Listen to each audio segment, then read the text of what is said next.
Hello everyone and welcome to another episode of Orthodox Bench with Boyan. I'm the Boyan in question and I'm trying to answer any questions that you might have on Eastern Orthodox spirituality and practice from my own personal knowledge and experience. And personal knowledge and experience is very emphasized in this video, and a lot of here will be my personal thoughts, opinions, so don't take this like anything remotely as official church teaching. So the question comes from the user 1112. Their question is, hello Boyan, according to the Orthodox Church, what is the age of Earth, and can you provide and what's the opinion of the Orthodox Church on the Book of Genesis? Can you please provide citations from saints, theologians, bishops to support your argument? Thank you for your question. First of all, I want to preface this with this last comment, providing citations. This is not that kind of channel. That is why I generally start my videos with my from my own knowledge and experience, because I'm not the type of guy to, mark citations and so on. And very often, this might be a problem on my secondary channel because I really want to include something, but I can't find where it is, where I've heard something of interest and so on. There are like apologetics channel on YouTube. You can reference those, especially because, again, this will be sort of all over the place. So I won't be providing any, essentially. The second thing is, as somebody replied to you, the take of the Orthodox Church is that Genesis is true.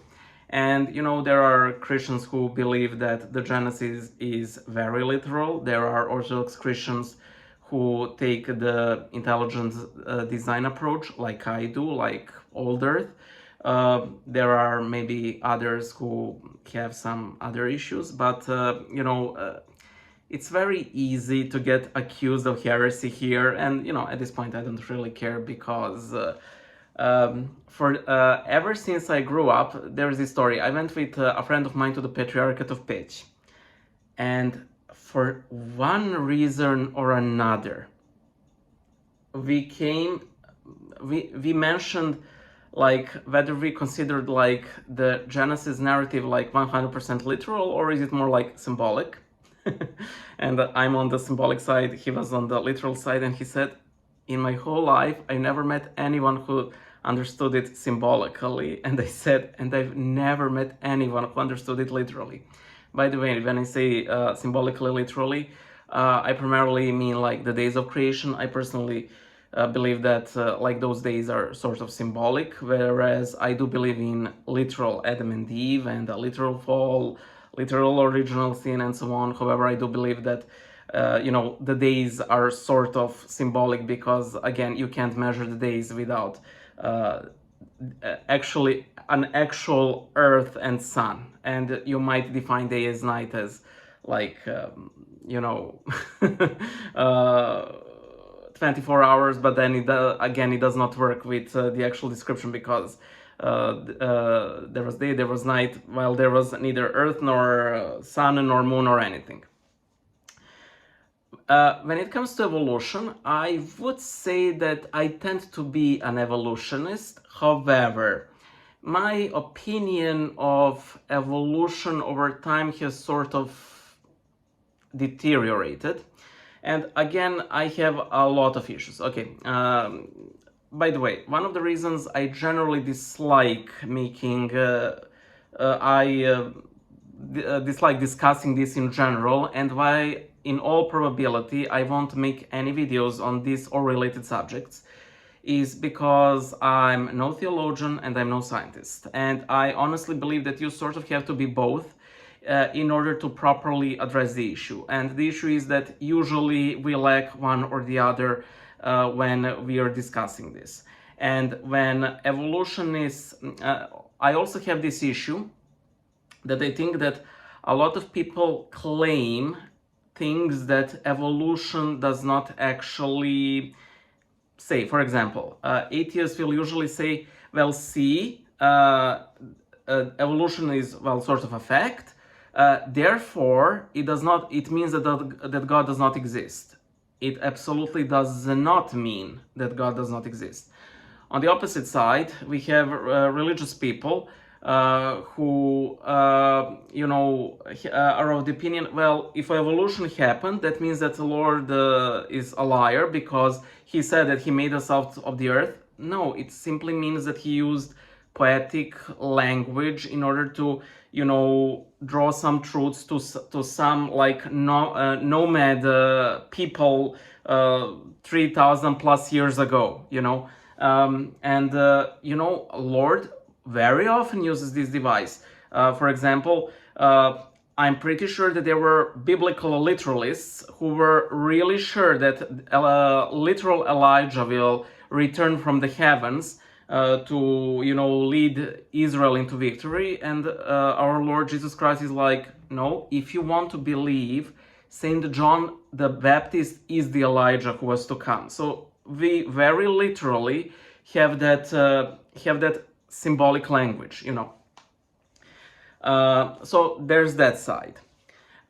Second side is, again, the Lord does make us out of the mud. If that mud was essentially some sort of previous animal and he breathes his spirit into us, making us, into his image, I'm far either way, because, usually you will see creationists mocking evolutionists like, you're monkey's uncle. Well, you're a piece of mud. I mean, that it's not really, you're literally no better. You're simply like moving mud. So I think that there's not really much of a gap between these two. There's that. A lot of Holy Fathers use what we would call today scientific knowledge of their time, and very often it was very faulty. For example, in the Epistle of Barnabas, you have, well, some justification why Moses forbade certain foods, and, for example, that hares like switch genders, and that is, they're like shifty, and that is why we shouldn't eat them. Like, we know that's not correct. In the books on creation by Saint Basil the Great, he gives like this geocentric model of how gravity works, and for his time I think that was like the leading theory, and it makes sense in the sense like everything's like pulled to the center of the universe, and because Earth is sort of positioned in the center of the universe, we have this subjective feeling that everything's falling and it's actually going towards the center of the universe where the Earth is at. But again, we know that's not how things work.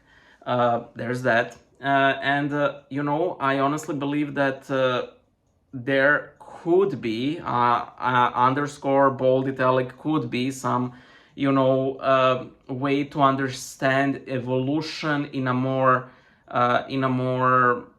like Orthodox Christian light. Of course, there's always then how did death come into the world without,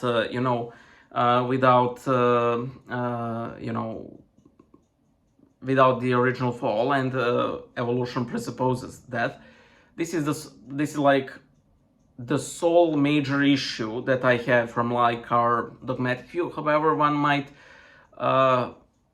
wonder whether this lack of death was only limited to humans or it included animals as well, and did perhaps sort of Adam, when he was created, and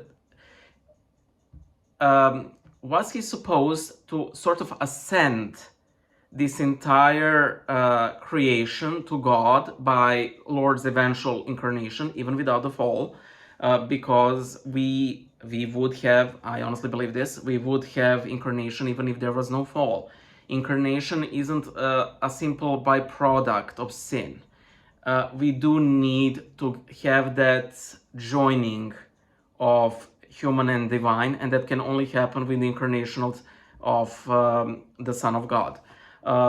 So I think there is some leeway, however, and people are usually very quick to point out, well, all of the saints believed in like literal creation, yes, because that was like the most they had when it comes to scientific findings. And then when they do oppose like eventual evolution, let us be honest, it was appropriated by atheists to attack faith, to attack religion. And again, I understand why they are not fans of like evolution. Like again, I'm completely like open for evolution to be completely wrong. I don't mind it.